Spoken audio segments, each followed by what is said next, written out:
Welcome back to Orchid Time.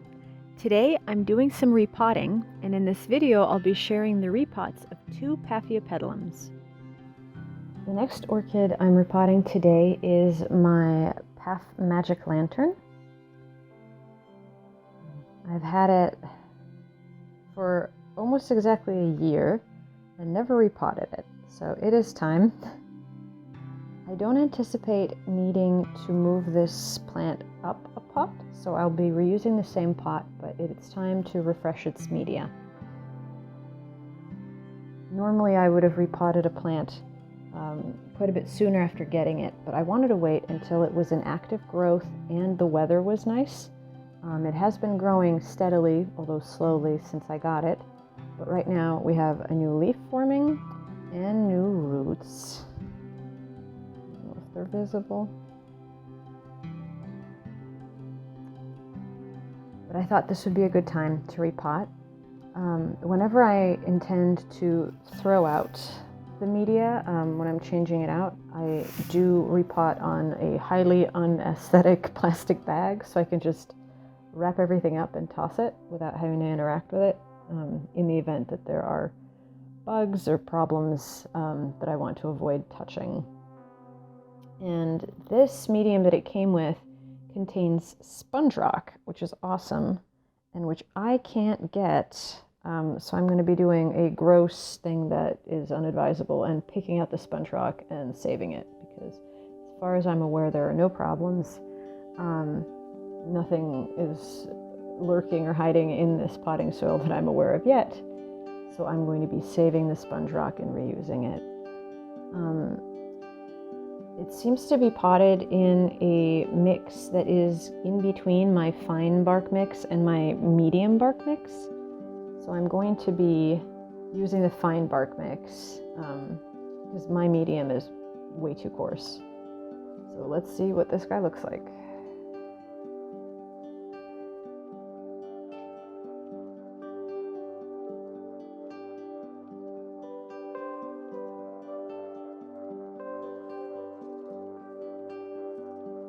So far, no bugs. That's good.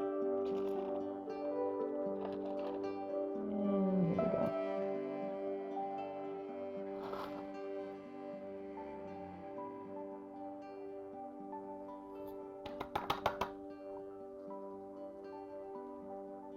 All right, and we didn't lose any roots, which is good.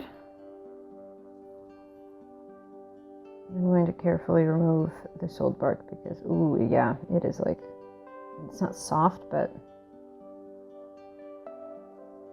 it is clearly old.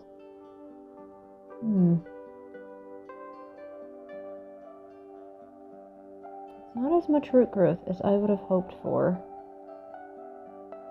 So definitely not moving this plant up a pot size anytime soon.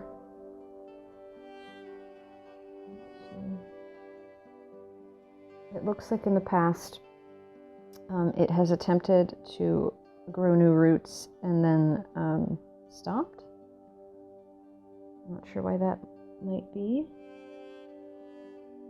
Piece of roots just coming off.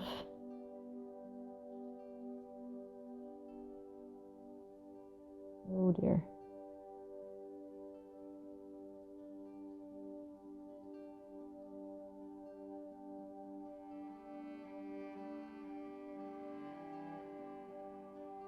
That's very mushy.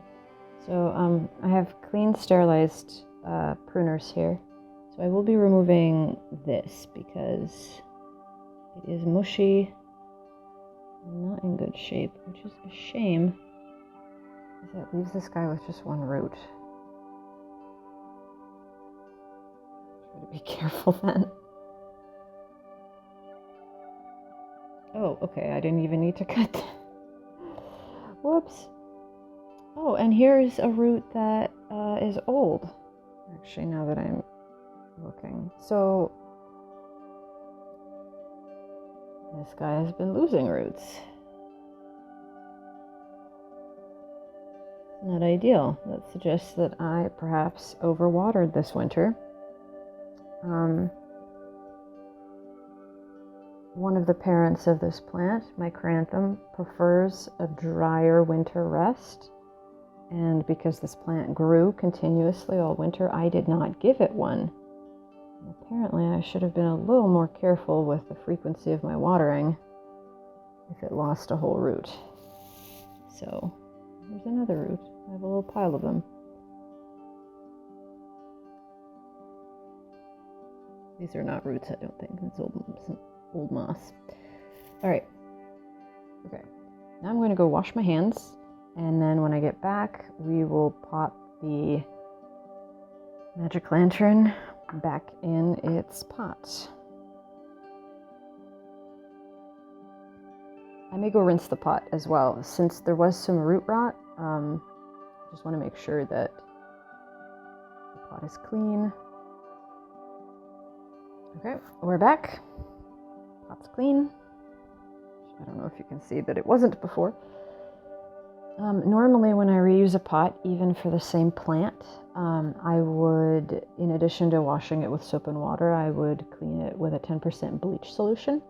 Right now disinfectants are in short supply, so I didn't do that. Just dish soap and hot water. All right.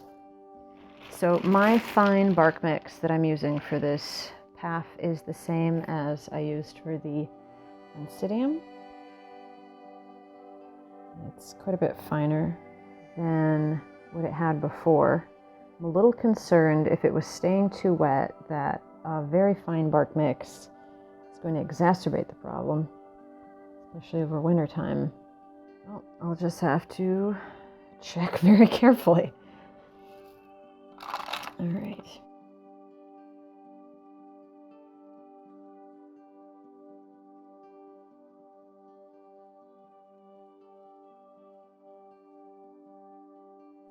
Kind of awkward to position this guy. Oh, you can't see. Okay, so I'm sort of positioning it. Oh, that's not very visible. Well, I'm positioning it in the middle of the container. And I intend to bury the bottom of the plant a little bit so that emerging roots have somewhere to go.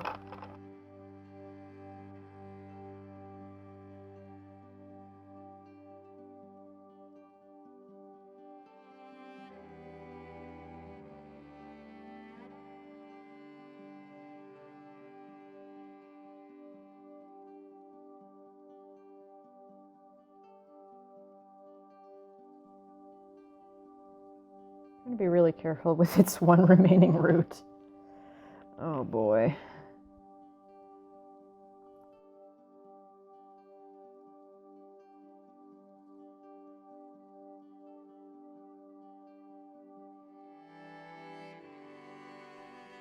I'm not using the sponge rock nearly as well as I thought I would.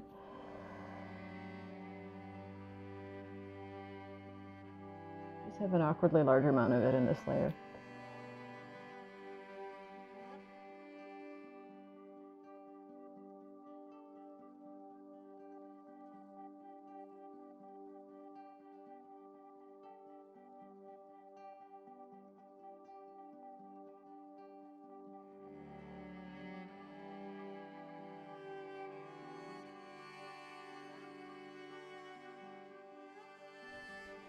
So the mix that I'm using, as I mentioned, does have some moss in it, and I'm not including that, or well, there are tiny pieces that are getting in, but I'm including a little less of it since moisture retention does not seem to be what we necessarily want for this guy.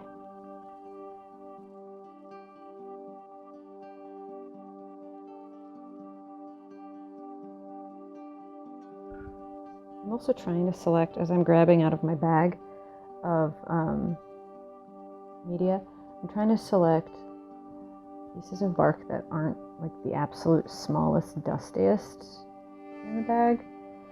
Not necessarily having the best luck of doing that, but that's sort of what I'm going for.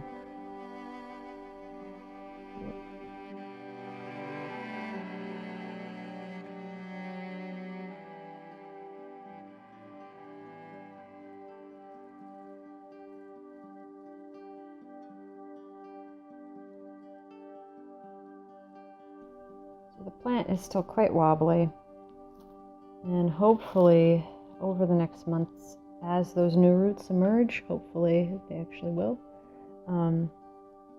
we will see the plant become more and more stable.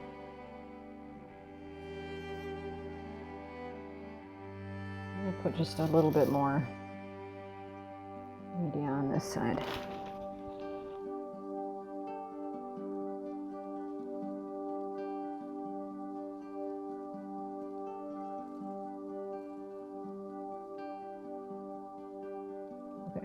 So I'm kind of tapping it into place and it's not moving, which is what I look for.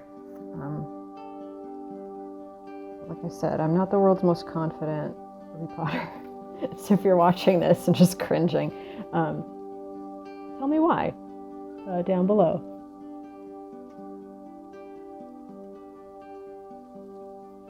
Okay.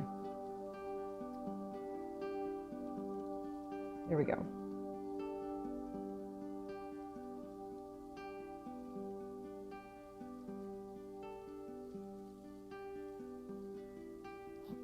Tag, and that is Paph Magic Lantern with fresh media.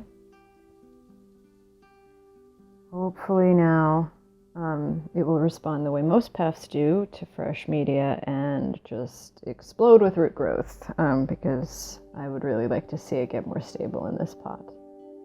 So it's off to the sink for watering with this guy and on to the next Paph.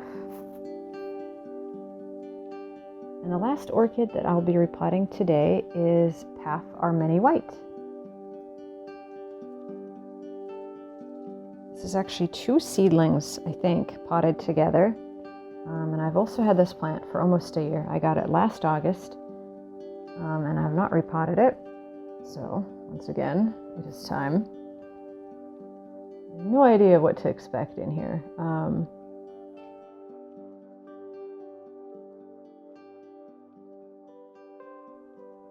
I don't think I will separate these seedlings unless in 2 minutes I see something that makes me change my mind. I'll probably keep them potted together for now, and I anticipate using the same pot. We'll see.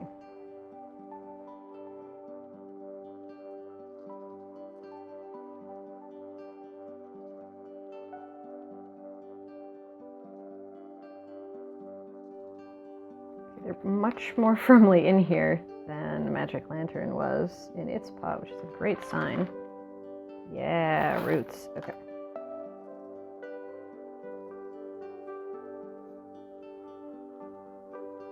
I really hope there aren't bugs in here because they will definitely be on my hand. Okay.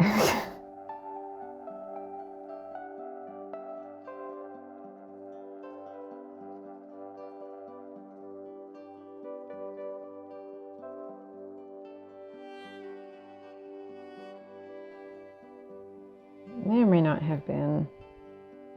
Oh, you can't see. I don't think this was an old root, but may or may not be an old root. Coming off here. And that's an old root coming off.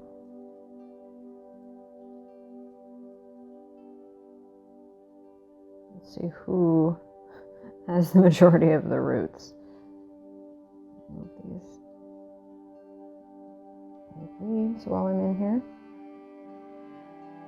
Let's see if these guys are even separable, because right now.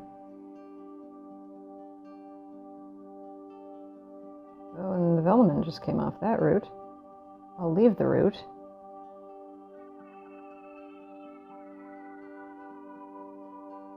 That's squishy.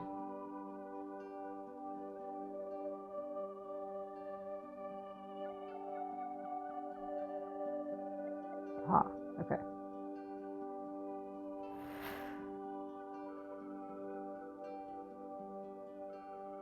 Okay, I'm just going to leave this piece of bark because it's attached very firmly.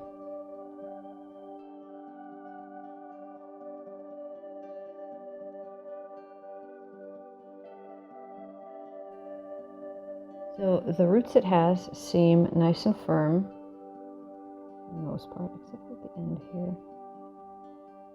Trim off the end.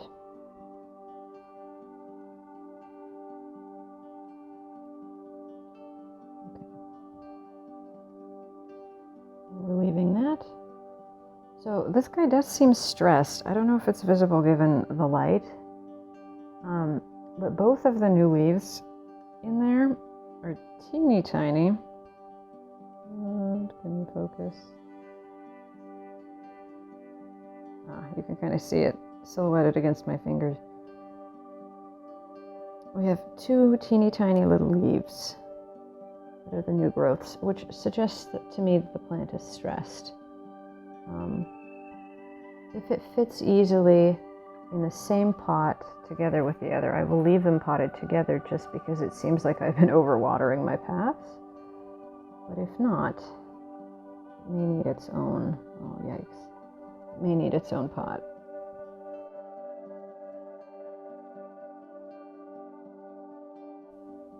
Here we have some new roots, which is always a great sign.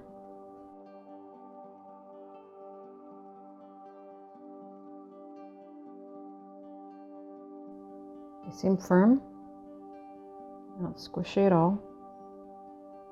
So I guess the roots that fell off right there may have been old, but more likely I need to be more careful about my watering in wintertime. Make a note for that. I will literally make a note about that. I have an orchid journal, and each plant has its own entry. So, okay.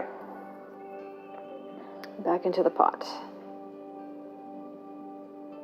I'm gonna scoot this over so we can see. Yes, yes. Ooh, these might do better in separate pots, root-wise, because fitting just this guy in is kind of a production. I don't know if you can see, but the way the roots are spread, I don't know.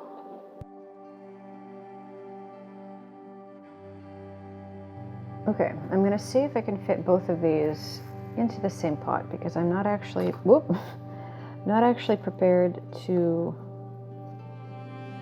separate them. I wasn't intending to, so I don't have a pot ready for this guy.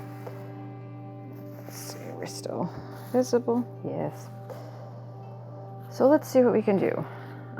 I would prefer to keep them together for at least one more year, so that they have enough of their own roots, and I can be a little more confident about not keeping them too wet. And I figure two plants sharing a pot are more likely to use up their available water than just one by itself. What about this guy? Well, let's see what we can do.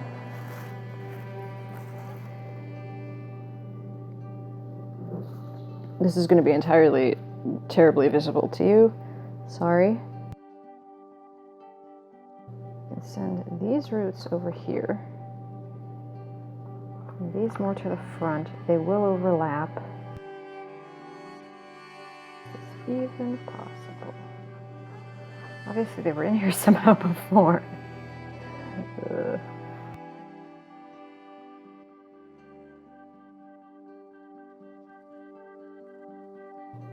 Okay, that might work.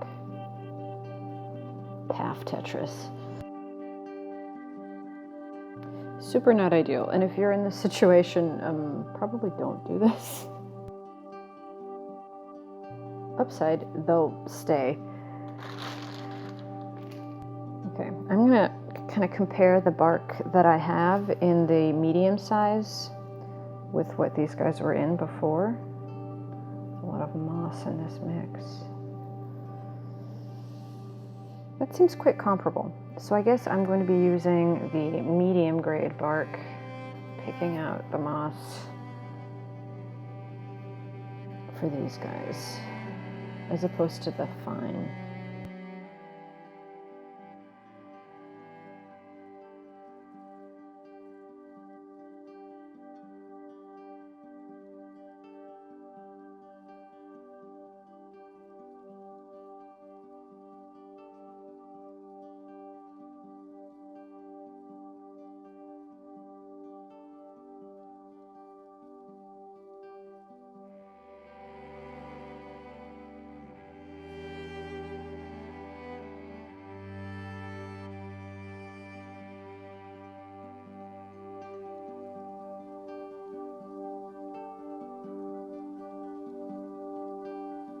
Okay, somewhere in there my phone stopped recording, but I've basically just been painstakingly feeding tiny pieces, or not tiny, but medium-sized pieces of bark around these two plants in this pot until they are firm. And as you can see, they're not moving. So that's these guys done. Add the tag. And as I said, I'm probably going to separate these guys at their next repotting if they do well, which will hopefully be in like a year and a half or so. All right, so that has been the repotting of 2 paphiopedilums. If you'd like to see more repotting videos, because I have quite a lot more repotting to do, then please subscribe. If you have some feedback for me, either on these plants or on repotting in general, go ahead and leave a comment. Come say hi to me on Instagram. My Instagram handle is in the description. And I'll see you in the next video. Thanks for watching.